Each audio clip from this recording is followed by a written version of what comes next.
Bienvenue dans Naturellement là, le podcast qui explore l'intuition. Je suis Marika, coach de vie intuitive. J'accompagne celles et ceux en quête d'évolution.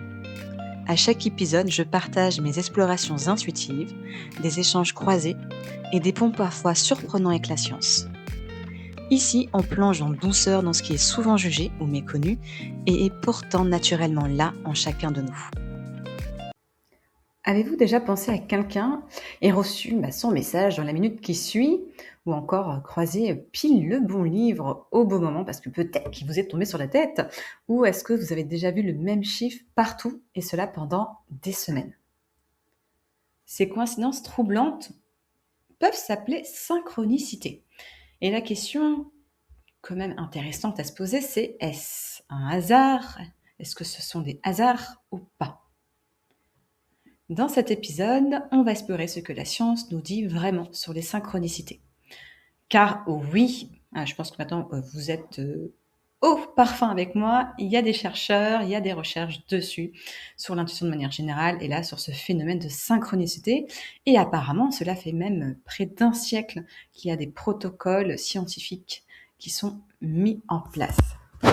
Donc au programme, on verra 4 grandes parties aujourd'hui. Premièrement, on va découvrir d'où vient le concept de synchronicité et ce que révèlent des recherches dessus. Deuxièmement, on va distinguer le simple hasard statistique et la vraie synchronicité. Troisièmement, on verra le lien entre synchronicité et intuition. Et enfin, on va comprendre comment utiliser ces signes sans tomber non plus dans l'illusion que tout est synchronicité. Des fois, non, c'est vraiment un pur hasard. Donc, vous allez pouvoir repartir avec une grille de lecture, entre guillemets, scientifique pour interpréter vos propres synchronicités. Première partie, donc ce que la science nous dit sur les synchronicités. À l'origine du concept, c'était Carl Jung, personnellement j'aime bien, et Wolfgang Pauli. Donc le terme synchronicité a été inventé par le psychiatre dans les années 1920. Donc ça remonte, ça fait déjà un siècle, ça remonte depuis un moment. Et Carl Jung a collaboré pendant quand même plus de 20 ans, donc des décennies avec Wolfgang Pauli. Et ce monsieur était l'un des plus grands physiciens du XXe siècle. Et d'ailleurs, il a reçu le prix Nobel de physique en 1945, pour la petite histoire. Donc ensemble, ils ont travaillé ensemble. Ils ont même théorisé que certaines coïncidences ne sont pas dues au hasard. Et donc, pour eux, ça s'appelle le principe acausal. Donc, principe acausal, c'est lorsqu'il y a une connexion entre événements qui ne passent pas par la cause et l'effet classique. Pour Jung, d'ailleurs, la synchronicité, c'est comme une coïncidence significative entre un événement psychique. Donc, pour lui, un événement psychique, c'est vraiment en lien avec une pensée, par exemple un rêve ou une intuition, par exemple, et un événement extérieur, même on peut dire, physique, mais extérieur, sans lien de causalité, en tout cas à prime abord, qui est pas évident. Donc, en plus de l'origine de ce terme synchronicité, donc merci Carl Jung, on peut trouver des études, des instituts de recherche dans le monde qui ont travaillé sur cette thématique, sur ce phénomène. Il y a entre autres l'IONS aux États-Unis, donc l'Institute of Noetic Science, qui, petit rappel, si vous avez écouté l'épisode précédent, il a été fondé par le 6e homme qui a marché sur la Lune, Edgar Mitchell. Et du coup, pour lui, ces synchronicités, ce sont des manifestations qu'on peut appeler aussi conscience non locale. Et dans cet institut Lyonès, il y a un scientifique très connu dans ce milieu-là, Dean Radin, que plusieurs fois j'en ai parlé dans les épisodes précédents. Donc lui, il a fait beaucoup de recherches, publié des centaines d'articles dans des revues comité de lecture. Et pour lui, du coup, ces expériences laboratoires, dans les laboratoires, avait pour but de provoquer des synchronicités de manière contrôlée. Franchement compliqué. Et il s'est rendu compte que les synchronicités sont extrêmement, finalement, communes. Et ce ne sont pas des phénomènes paranormaux au sens bizarre du terme. Ok, intéressant. L'IONS donc compte vraiment pour montrer que c'est sérieux. Donc ça fait plusieurs années qu'ils existent. Ils ont 50 000 membres apparemment dans le monde et publient très régulièrement des études qui mènent en place. Donc ensuite, on a Bial Foundation au Portugal. Donc, pour rappel, fondée en 1994, aussi mené des centaines de projets de recherche et qui implique aussi plein de chercheurs dans plusieurs pays, c'est pas que au Portugal. Et a investi une part de ses ressources dans les études des synchronicités, donc c'est pas rien. Donc pour eux, dans leur comité scientifique, il est présidé par Antonio Damasio, qui est un neuroscientifique très connu dans le monde. En 2012, Bial mène une étude, et là, cette fois-ci, c'est auprès de centaines de thérapeutes britanniques. Le résultat est que la majorité rapporte des synchronicités régulières en séance. Donc ça, c'est juste fou. Et ces derniers considèrent ces synchronicités comme des indicateurs importants du processus thérapeutique. Donc ils se basent dessus vraiment pour aider leurs patients. Ensuite, autre, on va dire, étude de recherche, c'est le Global Consensus Project. Donc lui, il a été lancé en 1998 à Princeton et maintenant est hébergé par Lyonès, donc ce qu'on a vu précédemment. Eux aussi, ils ont beaucoup d'années de recherche sur la conscience collective, l'effet que peut avoir en tout cas cette conscience collective sur le hasard. Donc il y en avait, par exemple, ils ont mis des générateurs de nombres aléatoires dans 70 pays. Voilà, petit souhait au passage, désolé. Donc ils ont mis des générateurs de nombres aléatoires dans 70 pays qui avaient pour but d'enregistrer des données en continu. Et en fait, ils se sont rendus compte que lors d'événements mondiaux très importants, par exemple attentat du 11 septembre, ça peut être tsunami 2004, les funérailles de Diana, etc., ils se sont rendus compte qu'il y avait des déviations statistiques significatives très intéressantes. Donc, ça veut dire que statistiquement, par rapport au hasard, ça ne l'était pas, en fait. Donc, il y avait une différence qui montrait que c'était pas le hasard. Voilà, c'est plutôt plus clair comme ça. Et pour eux, du coup, cela montrait que la conscience collective pouvait influencer la matière de manière, du coup, subtile, mais quand même mesurable. Finalement, qu'est-ce que révèlent ces recherches ? En 2025, encore Dean Radin et Lyonès ont publié une étude qui a montré que des méditants avancés, vraiment, rapportent 2 à 3 fois plus de synchronicité que la population générale. En gros, plus on médite, on a un niveau aussi de méditation, entre guillemets, élevé, en tout cas avancé, je préfère, et plus on serait sujet à des synchronicités, plus on remarquerait des synchronicités. Et apparemment, d'après leur étude, il semblerait que ces synchronicités, donc plus vécues par des méditants avancés, seraient souvent précognitives. Donc c'est vraiment ce côté-là de connaître des événements futurs à l'avance de manière inexpliquée. Deuxième partie, est-ce que du coup c'est juste un hasard ou est-ce que c'est une synchronicité, ce qu'on vit parfois ? Bon, ce qui est important de parler déjà, j'ai envie de dire, c'est le piège du biais de confirmation qu'on l'avait vu dans un des premiers épisodes de mémoire qui parlait de sciences de l'intuition. Donc, comme vous avez pu le comprendre, notre cerveau adore trouver du sens vraiment partout. D'où le biais de confirmation qui s'active automatiquement parfois. Donc, les sceptiques ont raison sur ce point-là, c'est que des fois, ce qu'on appelle synchronicité, ce sont simplement des coïncidences de manière statistique qui sont normales en fait. Et du coup, que nous, avec notre biais de confirmation, on dit « Ah, ça confirme que les synchronicités existent. » C'est une croyance, donc ça confirme ce que j'estime être une synchronicité. Donc, un petit exemple. Vous pensez à votre ami Marc, et puis bim, il vous appelle. Et là, vous dites « Waouh, c'est une synchronicité. » Bon, après, relativisons, parce que si vous pensez à Marc, à votre avis, 100 fois par jour, et oui, au bout d'un moment, si c'est un bon ami, il va vous appeler. Donc, ça ne sera pas vraiment une synchronicité au final. Alors, comment les distinguer ? Il y a plusieurs critères que les chercheurs utilisent pour identifier une vraie synchronicité. Tout d'abord, donc premier critère, l'intensité émotionnelle. Une vraie synchronicité, en fait, marque. Et ça, pour des personnes qui ont déjà vécu des synchronicités, on sait que c'est pas un hasard. C'est pas juste, ah, c'est bizarre, et puis on passe à autre chose. Non, c'est un peu particulier.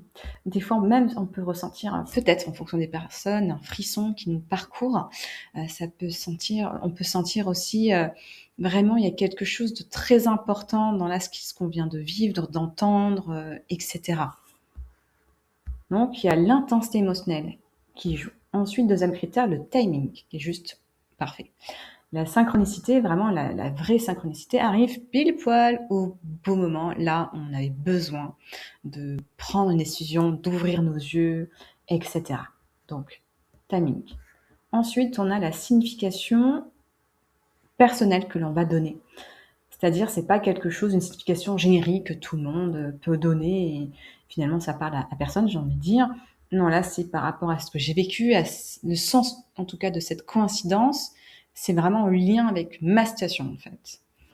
Et là, ok, là, il y a une prise de conscience qui arrive. Waouh, ok. C'est pas anodin. Donc, la signification personnelle qu'on va lui donner. Ensuite, quatrième critère, c'est la répétition qui est quand même improbable. Par exemple, voir le chiffre 11-11 une fois sur une horloge, bon, allez, ça c'est banal, c'est commun, c'est un hasard. Par contre, voir 11-11 5 fois dans une même journée, voire peut-être plusieurs fois par jour pendant une semaine, oui, peut-être que là, c'est en effet pas du hasard, mais une synchronicité, vu que statistiquement, on est au-delà du hasard. Et peut-être pour vous partager aussi une info d'ordre quantique. Physique quantique, c'est toujours intéressant. Le physicien Sky Nelson Isaac a développé un modèle mathématique qu'il a appelé Meaningful History Selection, donc la sélection d'histoires significatives. Son hypothèse, dans l'univers quantique, en fait, il y a plusieurs futurs possibles et qui coexistent en fait en même temps. Et en fait, ça va être nos intentions et notre conscience qui vont privilégier certains futurs plutôt que d'autres. Et c'est ainsi qu'on va créer des synchronicités pour nous remettre sur le bon droit chemin. Oh, intéressant d'avoir aussi cette vision de la physique quantique. Troisième partie, les synchronicités et puis finalement l'intuition. Donc quel est le lien entre les deux?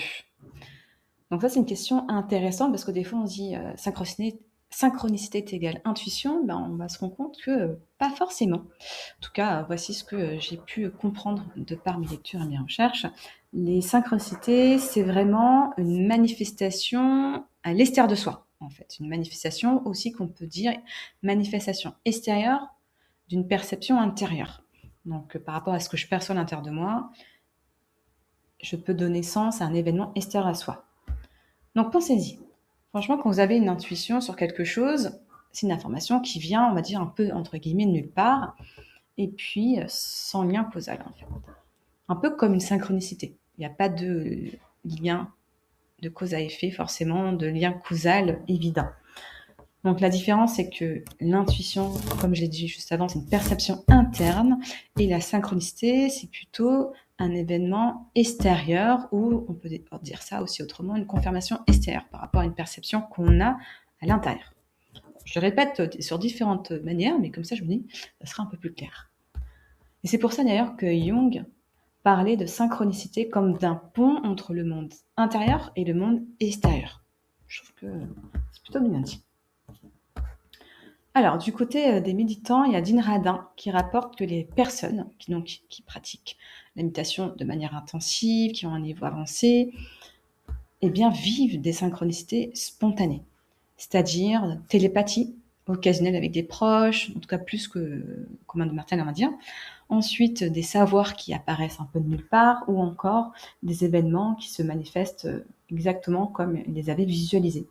Donc toutes ces manifestations extérieures sont plus accentuées, toutes ces synchronicités sont plus accentuées chez les méditants qui pratiquent régulièrement.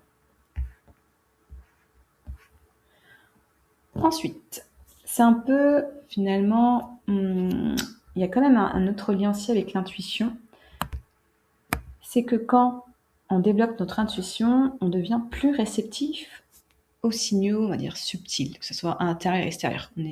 C'est ça, c'est plus réceptif, plus sensible aussi dans le bon sens. Donc en gros, on peut voir aussi les synchronicités comme un système de validation. Tout à l'heure, je disais que c'est une confirmation extérieure par rapport à une perception intérieure. Donc synchronicité, système de validation par rapport au fait que notre intuition nous murmure quelque chose. Une synchronicité aussi, ça apparaît du coup comme une confirmation extérieure. Je le redis, mais ça s'ancre. Troisième point, aussi, on apprend quand on est plus réceptif, on se dit « Ah tiens, il y a un truc intéressant ». En prenant en plus le chemin qui est montré, je me rends compte quand même c'est plus simple, c'est plus fluide, etc. Donc on apprend à faire aussi confiance à sa guidance intérieure, à sa boussole intérieure. Donc c'est vraiment un cercle vertueux. Ensuite, quatrième partie, donc là on va prendre comment utiliser les synchronicités sans illusion. Parce qu'il y a 3 pièges comme analyté. Premier piège, c'est voir des signes partout. Ça, je pense que pour ceux qui se sont intéressés aux synchronicités ou qui démarrent, il y a toujours ce côté-là, on commence à s'informer. Et puis tout ce qu'on va vivre, voir, entendre, synchronicité, c'est une synchronicité, c'est un signe. Non, pas tout le temps. Rappelez-vous un peu du biais de confirmation que je parlais juste avant.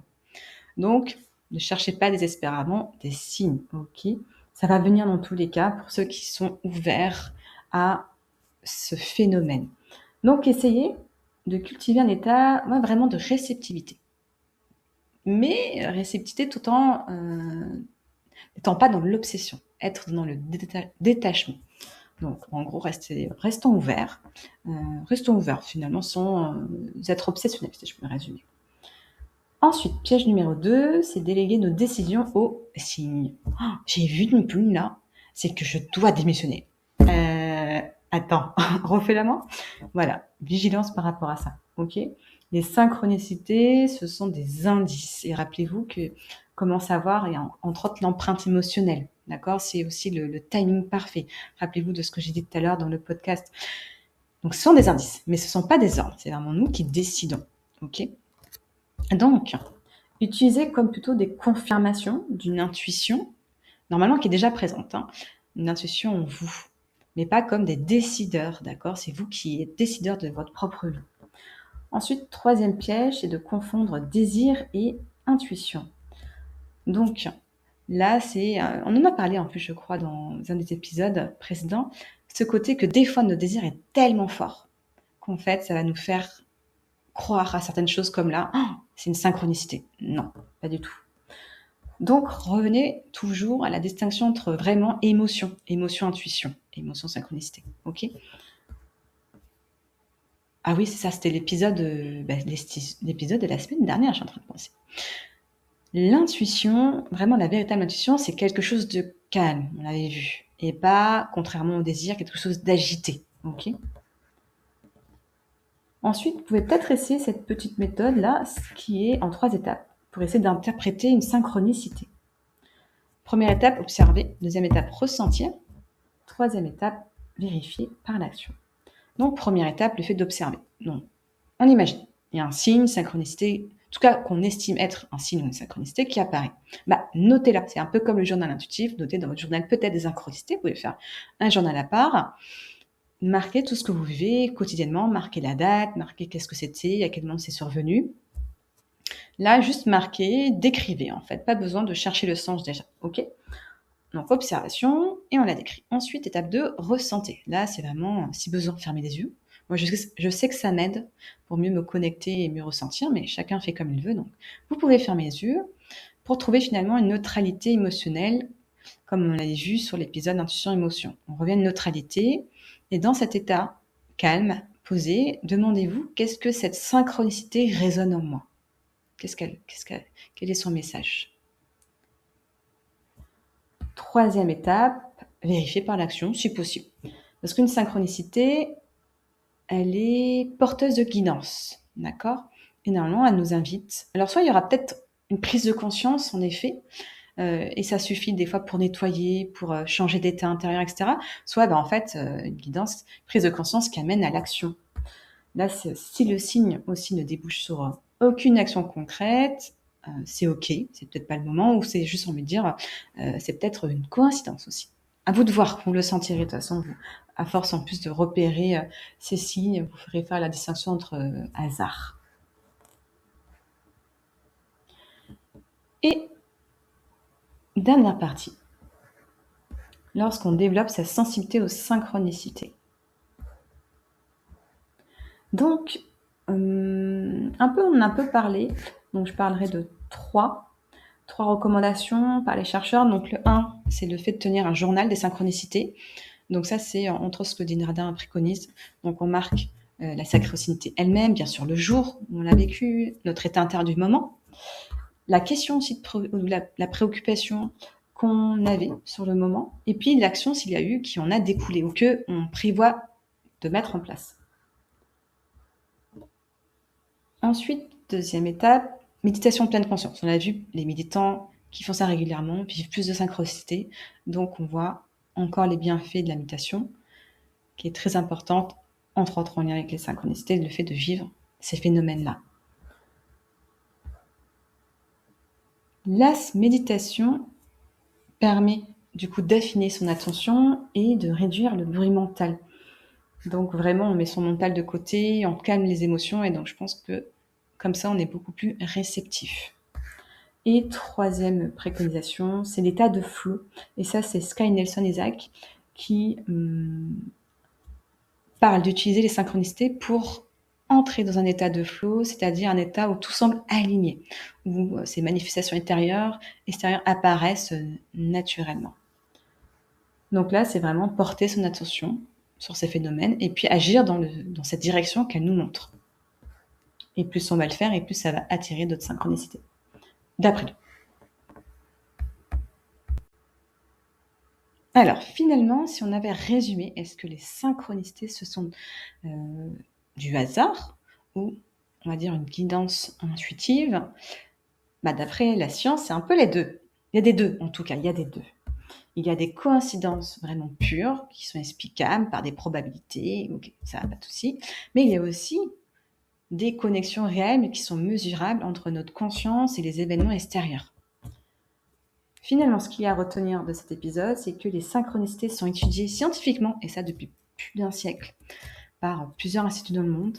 Elles sont plus fréquentes chez les personnes qui développent leur intuition, leur conscience, qui pratiquent de la méditation. Elles fonctionnent aussi comme un langage symbolique entre votre intuition et ce qui se passe à l'extérieur. Donc entre votre monde intérieur et le monde extérieur.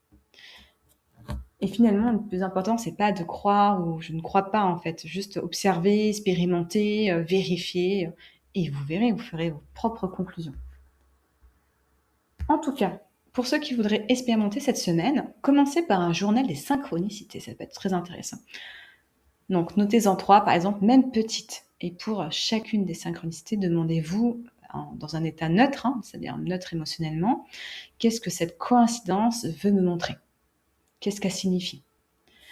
Voilà, pas de pression, pas besoin forcément d'avoir l'illumination, la réponse immédiate, juste laisser la question faire son petit chemin. Des fois, on peut avoir même la réponse en se coiffant les cheveux. Moi, des fois, ça m'arrive très souvent. Je me lave les dents, je me coiffe les cheveux, bim, j'ai une réponse comme ça, intuitive carrée.